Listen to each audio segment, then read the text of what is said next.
కళ్యాణ్ మాట్లాడినటువంటి ఆ మాటలు తెలంగాణ నాయకులు తర్వాత కోనసీమ కొబ్బరి చెట్లు మొత్తం మొండాలతో వెలవెలబోతున్న దిష్టి తాకింది. ఇటువంటి పదాలతో ఆయన ఉపయోగించినటువంటి ఆ మాటలకు సంబంధించి వివాదం ఇంకా కొనసాగుతోంది.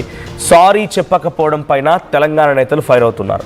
పవన్ కళ్యాణ్కి మరోసారి ఎమ్మెల్యే అనిరుద్ రెడ్డి వార్నింగ్ ఇచ్చారు. జడ్చర్లలో గుర్తుపెట్టుకో, పవన్ కళ్యాణ్ ఒక్క సినిమాను కూడా ఆడనివ్వను. పవన్ కళ్యాణ్ క్షమాపణ చెప్పినట్లు పుకార్లు మాత్రమే వచ్చాయి, కానీ నిజానికి ఆయన క్షమాపణ చెప్పలేదు. కనీసం ఇప్పటి వరకు పవన్ కళ్యాణ్ స్పందించినది ఈ అంశం పైన. నన్నేం పీకుతారని పవన్ కళ్యాణ్ క్షమాపణ చెప్పడం లేదు. వేరే నియోజకవర్గ ఎమ్మెల్యేల సంగతి తెలంగాణ సెంటిమెంట్ వాళ్ళు తెలంగాణ సెంటిమెంట్ పైన వాళ్ళు మాట్లాడతారా లేదా, తెలంగాణ అంటే వాళ్ళకి విశ్వాసం ఉందా లేదా, ఆత్మాభిమానం ఉందా లేదో తెలియదు, కానీ నేను మాత్రం నా నియోజకవర్గంలో పవన్ కళ్యాణ్ సినిమాలని ఆడనివ్వను. తెలంగాణ ప్రజలని పవన్ రాక్షసులతో పోల్చారని అనిరుద్ అంటూ ఉన్నారు. మొదటి నుంచి పవన్ కళ్యాణ్ తెలంగాణ వ్యతిరేకి అని కవిత అంటున్నారు. అయితే పవన్ జాగ్రత్తగా ఆలోచించి మాట్లాడాలని హితవు కూడా పలికారు కవిత. తెలుగు రాష్ట్రాల్లో హాట్ టాపిక్గా మారింది ఇప్పుడు పవన్ దిష్టి వివాదం. పవన్ కళ్యాణ్ వివాదం పైన అనిరుద్ రెడ్డి ఒకసారి ఏం మాట్లాడారో చూద్దాం. ఎంతమంది కళ్ళలో పడి అన్నపూర్ణ అంటారు. రాష్ట్రం విడిపోవడానికి కూడా కారణం గోదావరి జిల్లాలో పచ్చదనమే. ఆ శాపం తగిలేసినట్టుంది.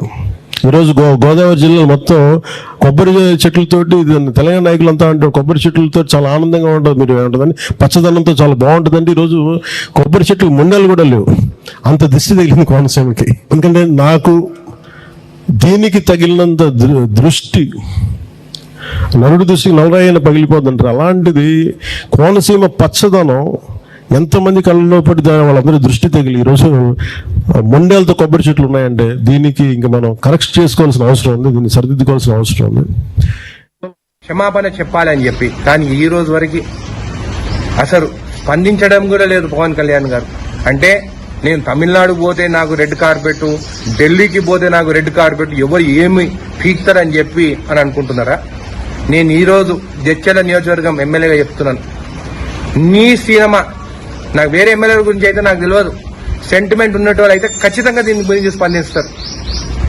జడ్చర్లలో మాత్రం నీ సినిమా ఆడదు. నేను జడ్చర్ల ప్రజల గురించి చెప్తున్నాను, మొన్న కూడా చెప్పినాను, నేను కూడా పవన్ కళ్యాణ్ ఫ్యాన్ అని చెప్పి, కానీ నాకు sentiment important, Telangana sentiment important. నాకు జడ్చర్ల యువకుడు కూడా చెప్తున్నాను, మనని నరదిష్టి అని రాక్షసులతో పోల్చడం మాత్రం కరెక్ట్ కాదు. క్షమాపణ. ఇది అనిరుద్ రెడ్డి మాట్లాడిన మాటలు. మా ప్రతినిధి మధు ఉన్నారు. మధు, సో ప్రెసెంట్ వరుసగా రియాక్ట్ అవుతూ ఉన్నారు. అటు ముందుగా అద్దంకి దయాకర్, ఆ తర్వాత జగదీష్ రెడ్డి తర్వాత అద్దంకి దయాకర్, వెంకట్ బల్మూరు, తర్వాత కోమటిరెడ్డి వెంకటరెడ్డి, అనిరుద్ రెడ్డి, పొన్నం ప్రభాకర్, ఇప్పుడు కవిత వరుసగా రియాక్ట్ అవుతూ ఉన్నారు. అందరూ పవన్ కళ్యాణ్ ఎక్కుపెట్టి మాట్లాడుతున్నారు. పవన్ కళ్యాణ్ మాత్రం చాలా చిన్నగా జనసేన అఫీషియల్ లెటర్ ప్యాడ్ నుంచి ఆయన వక్రీకరించారు అనేటువంటి పదాన్ని ఉపయోగించి ఒక అఫీషియల్ నోట్ అయితే విడుదల చేశారు. సో ఇది వక్రీకరించారనే భావనలో ఆయన మాత్రం ఉన్నారు, కానీ తెలంగాణ వాళ్ళ టార్గెట్గానే జరిగిందనేది ప్రభుత్వం భావిస్తోంది. ఎందుకంటే మంత్రులు మాట్లాడడం, ఎమ్మెల్యేలు మాట్లాడడం, ఎమ్మెల్సీలు మాట్లాడడంతో తెలంగాణ ప్రభుత్వం మాత్రం పవన్ కళ్యాణ్ వ్యాఖ్యలు వెనక్కి తీసుకోవాలని చెప్పినట్టుగా హుకుం జారీ చేస్తోంది. ఒక రకమైన వార్నింగ్ కూడా ఇస్తున్నారు. సినిమాలు నడవనివ్వమని అనిరుద్ రెడ్డి చెప్పడం, ఇక్కడ నుంచి పరిగెత్తిస్తామని వెంకట్ బల్మూర్ అనడం, సినిమాటోగ్రఫీగా నేను చెప్తున్నా మంత్రిగా, సో మీ సినిమాలు ఆడాలంటే నోరు జాగ్రత్త అని చెప్పి కోమటిరెడ్డి వెంకటరెడ్డి అనడం, ఇప్పుడు కవిత కూడా దీనిలోకి ఇన్వాల్వ్ అయ్యారు.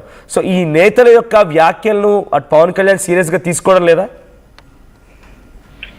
అంటే జనసేన సంబంధించి క్లారిటీ ఇచ్చే ప్రయత్నం చేస్తా ఉన్నారు. వరుసగా ఇక్కడ నుంచి స్టేట్మెంట్స్ తెలంగాణకి సంబంధించిన అన్ని పార్టీల అన్ని వర్గాలకు సంబంధించిన నాయకుల నుంచి దాడి పెరుగుతుండడంతో పవన్ కళ్యాణ్ ట్వీట్ చేశారు. ఆ ట్వీట్ లో ఒక క్లారిటీ ఏమని ఆ మాటలు వక్రీకరిస్తున్నారంటూ స్టేట్మెంట్ చేశారు. కానీ పవన్ కళ్యాణ్ ఏ కాంటెక్స్ట్ లో వార్త ఆ వ్యాఖ్యలు చేశారు అనేటువంటి దానిపైన తెలంగాణ ప్రజల మనోభావాలు దెబ్బతిన్నాయనేటువంటిది వీళ్ళంతా స్ట్రైట్ గా పవన్ కళ్యాణ్ టార్గెట్ చేస్తున్నటువంటి పరిస్థితి. ఆయన సినిమా నటుడు కావడం, గతంలో ఆయన తెలుగు రాష్ట్రాల్లో 2 తెలుగు రాష్ట్రాల్లో ఆయన సినిమాలు రిలీజ్ అయినటువంటి సిచ్యువేషన్, ప్రస్తుతం ఆంధ్రప్రదేశ్ కి సంబంధించిన డిప్యూటీ సీఎం గా ఉండడం, జనసేన పార్టీ అధ్యక్షుడిగా ఉండడంతో ఎక్కువ పెడతా ఉన్నటువంటి సిచ్యువేషన్ ఆయనపైనే. సేమ్ అదే విధంగా అక్కడి నుంచి జనసేన పార్టీ నుంచి కూడా విమర్శలు అంతే స్థాయిలో మాట్లాడుతున్న నాయకుల పైన, పవన్ కళ్యాణ్ పైన మాట్లాడుతున్న నాయకుల పైన వాళ్ళు మాట్లాడుతూ ఉన్నారు. ఫస్ట్ మీరు తెలంగాణలో కాంగ్రెస్ ఇచ్చినటువంటి హామీల మీద దృష్టి పెట్టండి, పవన్ కళ్యాణ్ వ్యాఖ్యల పైన కాదంటూ వాళ్ళు తీవ్రంగా స్పందిస్తా ఉన్నారు. ఏదేమైనా అనిరుద్ రెడ్డి జడ్చర్ల ఎమ్మెల్యే తీవ్రంగా కాస్త ఎక్కువగానే పవన్ కళ్యాణ్ పైన టార్గెటెడ్ గా మాట్లాడుతున్నట్టుగా ప్రస్తుతం సోషల్ మీడియాలో చర్చ జరుగుతున్నప్పటికీ నేను తెలంగాణ సెంటిమెంట్ కు విలువిస్తాను, నాకు పవన్ కళ్యాణ్ నేను కూడా ఫ్యానే, ఆయనకు నాకు కూడా అభిమానే, పవన్ కళ్యాణ్ ని అభిమానిస్తాను, కానీ తెలంగాణకు వచ్చేసరికి తెలంగాణ ఫస్ట్, ఆ విషయంలో నేను వదిలేదు లేదు, ఈ సినిమాలు జడ్చలను నడవనివ్వను అనేటువంటి స్టేట్మెంట్ చేస్తారు. ఇది మొదటిసారి కాదు, ఆల్రెడీ సినిమాటోగ్రఫీ మంత్రిగా ఉన్నటువంటి కోమటిరెడ్డి వెంకటరెడ్డి స్టేట్మెంట్ అదే చేశారు. వ్యాఖ్యలు వెనక్కి తీసుకొని క్షమాపణ చెప్పకుంటే తెలంగాణలో 2 నుంచి 3 రోజుల లోపల ఈ సినిమాలు నడవనివ్వమనేటువంటి స్టేట్మెంట్ చేశారు.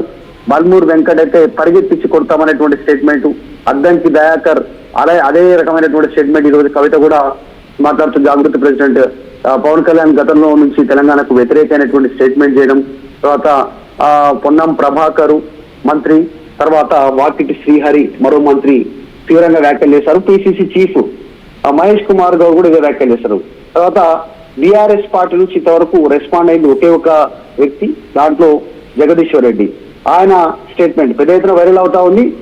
ఒకటి, పవన్ కళ్యాణ్ వ్యాఖ్యల విషయంలో ఇక్కడ 3 పార్టీలు ఒకరిపైన ఒకరు టార్గెట్ చేసుకుంటున్నటువంటి సిచ్యువేషన్ ఉంది. జగదీశ్వర్ రెడ్డి ఏమో హిల్ట్ పాలసీ స్కామ్ 5 లక్షల కోట్ల స్కామ్ జరిగింది, దాన్ని డైవర్ట్ చేయడానికి పవన్ కళ్యాణ్ మీద అందరూ కూడా మంత్రులు 10 రోజుల తర్వాత కాంగ్రెస్ పార్టీ నాయకులు మాట్లాడుతూ ఉన్నారంటూ వాళ్ళు మాట్లాడుతూ ఉంటే, జూబ్లీస్ ఓటమిని తప్పించుకోవడానికి జగదీశ్వర్ రెడ్డి మచ్చబోవడానికే ప్రస్తుతం పవన్ కళ్యాణ్ అంశాన్ని తెరపైకి తీసుకుంటున్నారంటే, వీరి ఇద్దరిని కలిపి తెలంగాణకు సంబంధించినటువంటి ప్రభుత్వాన్ని జనసేనకు సంబంధించి అసలు ఫస్ట్ మీకు ప్రజలకు ఇస్తానన్న హామీల అమలు విషయం పైన దృష్టి పెట్టండి, పవన్ కళ్యాణ్ వ్యాఖ్యల పైన కదా, అసలు దాన్ని వక్రీకరిస్తున్నాను. ఆ కాంటెక్స్ట్ లో పవన్ కళ్యాణ్ ఇప్పుడు ఇంకొకటి కూడా సోషల్ మీడియాలో జరుగుతున్న చర్చ, గతంలో అటు హీరో సూర్య అండ్ కార్తిక్ ఇద్దరు ఒక సినిమా ఫంక్షన్కి హాజరవుతారు.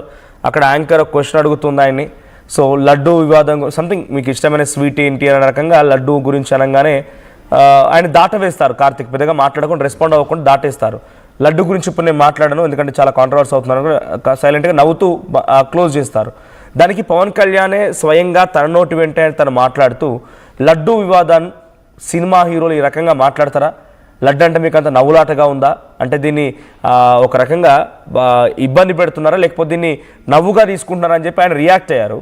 సో అది ఆయన మాట్లాడిన సందర్భంలో ఆ లడ్డు గురించి డైరెక్ట్గా ఆయన తిరుపతి లడ్డు అని కానీ లేకపోతే దేవస్థానం లడ్డు అని కానీ ఎక్కడ మహాప్రసాదం గురించి మాట్లాడలేదు. అప్పుడు పవన్ కళ్యాణ్ దీన్ని ఈ రకంగా తీసుకొని ఇప్పుడు ఆయన మాట్లాడిన మాటలపైన తెలంగాణ నాయకులు ప్రభుత్వం ఉన్నటువంటి కీలకమైన వ్యక్తులు రెస్పాండ్ అవుతూ ఉంటే ఆయన వక్రీకరణ అంటున్నారు. మరి ఆ రోజు వక్రీకరణ అనిపించలేదా? ఈ క్వశ్చన్ సోషల్ మీడియాలో రేజ్ అవుతోంది. దీనిపై ఎటువంటి సమాధానం వచ్చే అవకాశం ఉంది? ఎగ్జాక్ట్లీ, ఎందుకంటే ఒక బాధ్యతాయుతమైనటువంటి ప్రజలను ప్రభావితం చేసేలాగా ప్రజలు కొంతమందిని ఐకాన్ గా భావించేటువంటి వ్యక్తుల నోటి నుంచి వచ్చేటువంటి మాటలు ఒక్కొక్కసారి తూటాల్లో పనిచేస్తుంటాయి, చాలా మంది మెదడులను ఖరాబ్ చేస్తూ ఉంటాయి.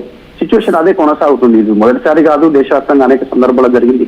ఇక గతంలో సినీ నటుడు కార్తిక్ చేసిన, ప్రస్తుతం పవన్ కళ్యాణ్ చేసిన, ఇప్పుడు పాలసీ మేకింగ్ లో ఉన్నటువంటి ప్రభుత్వ అధినేతలుగా ఉన్నటువంటి రేవంత్ రెడ్డి చేసిన వివాదాస్పదం అవుతున్నటువంటి సిచ్యువేషన్ ఉంది. కానీ పవన్ కళ్యాణ్ చేసిన వ్యాఖ్యలు తెలంగాణను ఉద్దేశించి చేయలేదు. గతంలో తెలంగాణ ప్రజలు కూడా, తెలంగాణ నాయకులు కూడా కోనసీమ అందాలను, పచ్చని అందాలను చూసి మాట్లాడుకునే వాళ్ళు. ఒక రకంగా చెప్పాలంటే తెలంగాణ ఏర్పాటు కావడానికి, ప్రత్యేక రాష్ట్రం కోరుకోవడానికి కోనసీమ అందాలు కూడా ఒక కారణం అని చెప్పారు. దాంట్లో ఆ కాంటెక్స్ట్ లో వాళ్ళు చెప్తా ఉంది ఏంటంటే తెలంగాణ